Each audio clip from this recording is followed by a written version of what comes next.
ओम जयंती मंगला, काली भद्रकाली कपालिनी, दुर्गा क्षमा शिवा धात्री, स्वाहा स्वधा नमोस्तुते। इस मंत्र का अर्थ है जो अपने भक्तों को जन्म मरण आदि संसार के बंधन से दूर करती है।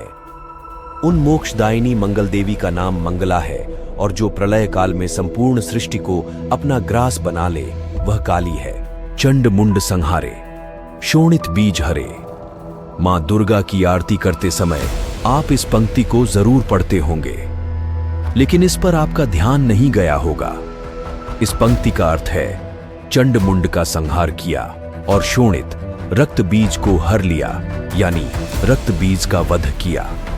आखिर रक्त बीज कौन था जिसका मां दुर्गा ने वध किया? आइए जानते हैं। रक्त बीज का क्या अर्थ है? आइए जानते हैं। रक्त का अर्थ लाल या खून से है और बीज का अर्थ जीव से है। इस तरह से रक्त बीज का अर्थ है खून से उत्पन्न होने वाला एक नया जीव। धार्मिक मान्यता के अनुसार आज से लाखों वर्ष पूर्व रक्त बीज नाम का एक दैत्य था जो बहुत शक्तिशाली था। दैत्य रक्त बीज बेहद शक्तिशाली था। सभी देवता मिलकर भी उसका वध नहीं कर सकते थे। दरअसल रक्त बीज ने अपने कठोर तप से शिवजी को प्रसन्न कर उनसे वरदान प्राप्त किया था कि जहां जहां उसके रक्त की बूंदें गिरेंगी उससे उसी की तरह एक नया रक्त बीज पैदा हो जाएगा। इसलिए युद्ध में जब भी देवता उस पर प्रहार करते उसकी रक्त की बूंदों से नए रक्त बीज दैत्य का जन्म हो जाता। इसलिए सभी देवता मिलकर भी उसका अंत नहीं कर सके और धीरे धीरे रक्त बीज का दुराचार बढ़ने लगा।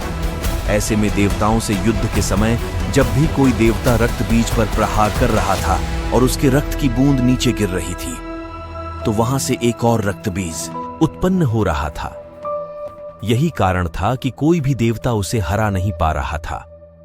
इस समस्या से निपटने के लिए सभी देवताओं ने मां दुर्गा से आग्रह किया कि वो रक्त बीज से युद्ध करें। मां ने उनकी प्रार्थना सुनी और मां दुर्गा और रक्त बीज के बीच युद्ध हुआ।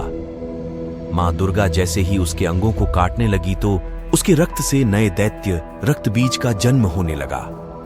इस तरह से रक्त बीज दैत्य की सेना खड़ी हो गई।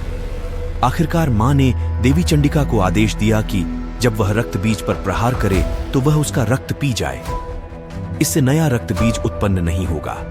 इसके बाद मां पार्वती ने भद्रकाली का रूप धारण किया।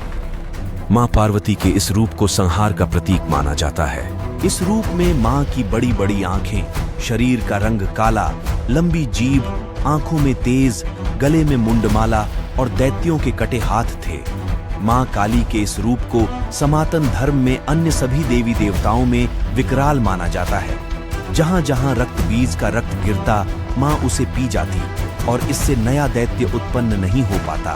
कहा जाता है कि इस अवतार में मां का रूप बहुत विकराल हो गया था और उन्होंने कई राक्षसों को निगल भी लिया था। इस तरह से मां दुर्गा ने रक्त बीज का संहार किया। शंकर भगवान के तांडव नृत्य से कांप गया था पूरा ब्रह्मांड। जाने क्यों क्रोधित हुए थे महादेव। सावन का महीना भोलेनाथ को बहुत प्रिय है। इस महीने में पूरी श्रद्धा के साथ उनकी पूजा अर्चना करने से शंकर भगवान भक्तों की सारी मनोकामनाएं पूरी करते हैं। हिंदू धर्म में शिव उपासना का विशेष महत्व है। शिव का हर एक रूप निराला है, चाहे वह भोले बाबा का रूप हो या फिर शिव का रौद्र रूप। शिव पुराण के अनुसार महादेव को जब क्रोध आता है तो वो तांडव नृत्य करते हैं।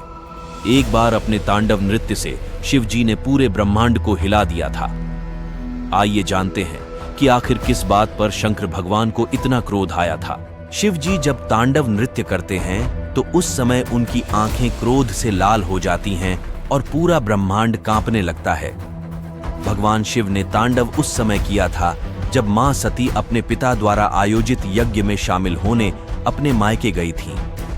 वहां उनके पिता ने शिवजी का अपमान किया और यह बात सती सहन नहीं कर पाई।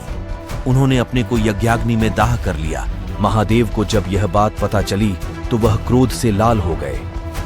उन्होंने अपने गण वीरभद्र को भेजकर सती के पिता दक्षराज का सर धड़ से अलग कर दिया।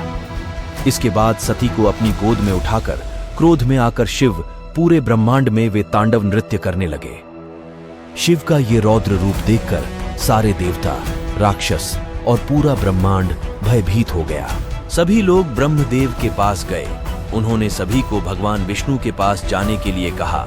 भगवान विष्णु ने कहा, इस समय महादेव के सामने जाना उचित नहीं है।